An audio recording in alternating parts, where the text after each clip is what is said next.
Ancient Rome had three different legal systems, starting with leges actiones, from 450 BC until the end of the 2nd century BC. In the first system, plaintiffs could drag defendants to court or seize their property if they couldn't be brought. Trials occurred in public, with witnesses present. Decisions were made by judges after both sides presented their arguments. Fate of the debtor. Victors imposed verdicts, imprisoned debtors, and could sell them into slavery after 60 days. The second system, the formulary system, lasted from the end of the 2nd century until about 200 AD. Summons resembled leges actiones. The main difference is the agreement upon a formula. Defendants could promise to appear in court or risk a monetary penalty. The hearings remained similar. The formula had 6 parts, including the appointment of the judge, declarations about the problem and punishments, defenses, counter-defenses and more.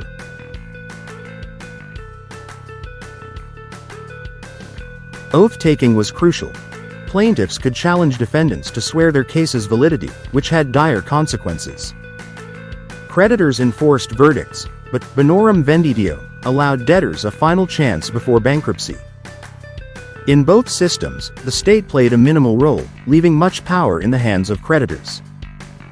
However, the third system, called cognitio, marked a new chapter in how cases were handled. In this system, the state resolved the case, instead of individuals resolving it themselves. The trial took place before a praetor. Not bound by a formula, the decision was subject to his judgment.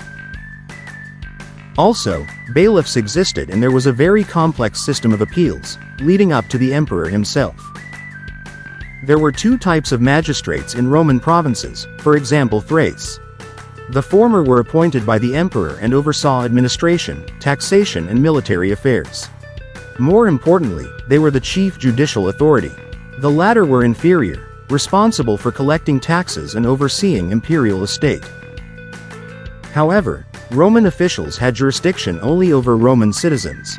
Locals were tried in local, much more informal, courts. Eventually, all people got the Roman citizenship with the Edict of Caracalla.